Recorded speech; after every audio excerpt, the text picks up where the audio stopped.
Ya, selamat siang teman-teman. Salam Rahayu, Sagung Dumadi. Kembali lagi di channel Mas Blangkon Jember. Nah, kali ini saya sedang berada di rumah seorang maestro tari yang bernama Mas Yudi Sucipto. Cuman kebetulan beliaunya tidak mau direkam. Dan kebetulan saya sedang bersama dengan Pak D ya, Pak D dari Mas Yudi sendiri yang bernama Bapak Sumani nggih. Pak Sumani adalah salah satu juga pelaku spiritual kerohanian mengenai olah rasa. Kebetulan beliau dari apa Pak? Persatuan Warga Sabto Darmo. Dari Persatuan Warga Sabto Darmo yang ada di Kecamatan Wuluan, Desa Tanjung Rejo di Kabupaten Jember. Dan siang ini kita juga pengen ngobrol-ngobrol sedikit teman-teman. Jadi kita pengen sharing juga mengenai babakan olah rasa dan bagaimana sih setelah terjun atau dari pengalaman beliau sendiri, pengalaman Pak Sumani sendiri setelah mendalami ilmu kerohanian atau spiritual Jawa terutama, dan aplikasinya dalam kehidupan sehari-hari seperti apa sehingga itu mampu membawa kehidupan kita itu menjadi jauh lebih damai, jauh lebih tenang, dan juga tentunya jauh lebih berkah, serta bagaimana pengenalan jati diri kita supaya cara-cara orang Jawa zaman dahulu itu supaya bisa mendekatkan diri kepada Tuhan yang Maha Kuasa. Nah, sekarang kita langsung ngobrol-ngobrol sama Pak Sumani ya. Jadi pripun Bapak sebelumnya, mungkin pengalaman sebelumnya sampai jenengan itu saged terjun ke dunia kerohanian yang seperti ini. Sebelumnya mungkin bisa diceritakan. Matur nuwun, salam waras. Pengalaman saya mawi basa Jawa. Oh nggih. Menika ngaten. Pada tahun 1962 saya itu baru pulang dari Sumatera, yang di sana selama 3 tahun.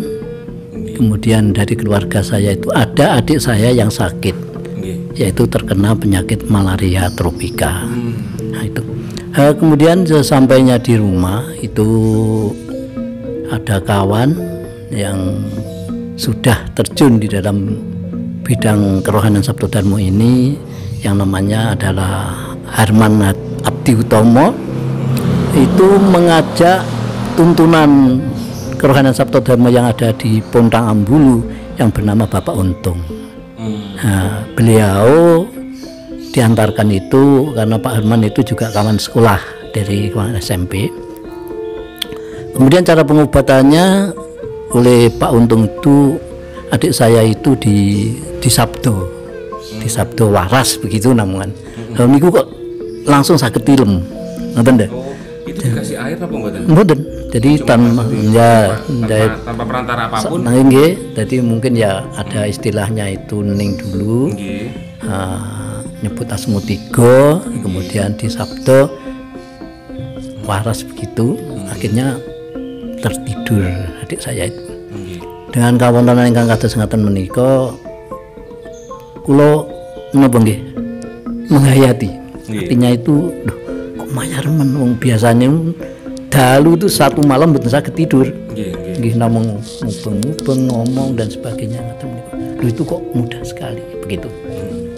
Akhiripun kula gadah grenjet untuk terjun, yaitu masuk di dalam kerohanian Sabto Darmo menika. Lah saderengipun menika setelah menika nggih sampunipun adik saya seperti itu, saya langsung berhubungan dengan Pak Harman itu, aku tak melok sujud begitu nggih. Akhiripun kula saking Tanjung Rejo belajar sujud itu ke daerah Pontang. Nah, tiap hari itu montel ke Pontang, kemudian betul-betul menekuni ajaran menika. Makin lama makin bisa kami rasakan. Kan pada waktu itu kula piyambak ngetesi bujang belum berkeluarga, masih sekolah di SMP. SMP Nasional Ambulu rumin menika. Nah, sampai tahun 65 terjadi itu ada pergerakan G30S. Saya sudah menginjak SMA kelas 1 dalam menika. Tapi di dalam pelaksanaan kerohanian saya tetap menjalankan masalah menika. Nah, sebelumnya sebetulnya klub yang Mbak menika di dalam keagamaan nggih mulai alit ya sudah dianu karena kakek saya itu juga haji. Tapi saya belajar itu kok ya bagaimana begitu. Nah, akhirnya saya setelah menemukan ajaran kerohanian Sabto Dharma itu saya tekun di situ. Kemudian pada tahun 60 sampai tahun 67 saya sudah tamat dari SMP dan melanjutkan juga di SMA. Pada waktu itu masih kelas 2 SMA. Kelas 2 SMA. Kemudian ada angkatan itu Sukwan, artinya itu semua guru yang sudah terkena G30S. Saya ikut Sukwan dengan bermodalkan ijazah SMP pada waktu itu, ijazah SMP. Kemudian saya tetap artinya itu aktif di dalam kerohanian Sabto Dharma. Kemudian pada waktu itu tidak semudah seperti apa yang dialami oleh kawan-kawan sekarang ini.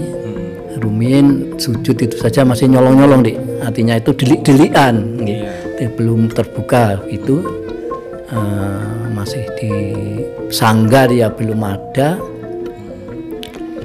Masih kadang-kadang ada tapi dumpleng di rumahnya orang begitu, dan tuntunan-tuntunan yang ada di sana itu belum terbentuk yang artinya itu sebagai ini sing ngurusi kerohaniane, iki sing ngurusi organisasi dan sebagainya itu dereng wonten.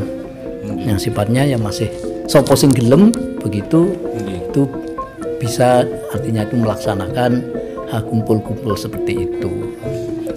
Ini mending ditaruh sini.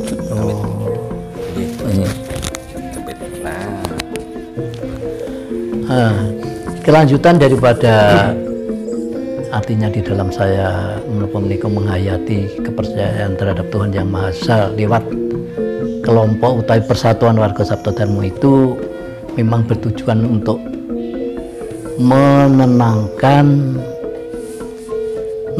diri. Ya, menenangkan diri. Sebabnya ajaran kerohanian Sabto Dharma itu mempunyai suatu misi untuk budidaya gesangipun menungso menika bahagia wonten donya saha bahagia wonten ing akhiratipun.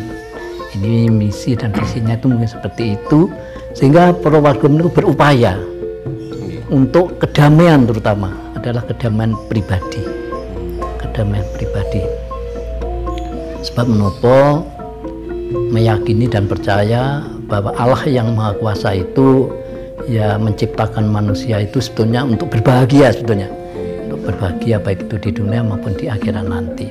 Dengan demikian maka kita langsung tetap juga ya bagaimana namanya sudah kadung jegur ya seperti itu, kadung terjun ya tetap kita itu melaksanakan tata cara bagaimana kita menembah dumateng Ingkang Maha Kuasa menika liwat ajaran menika.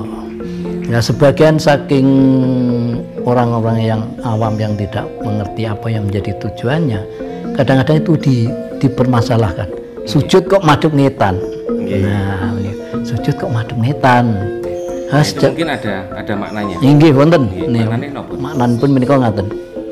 Sebetulnya kata wetan itu berasal saking basa Jawa kawitan.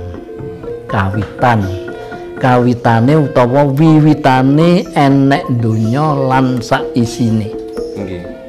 Nggih, enek donya lan sak isine.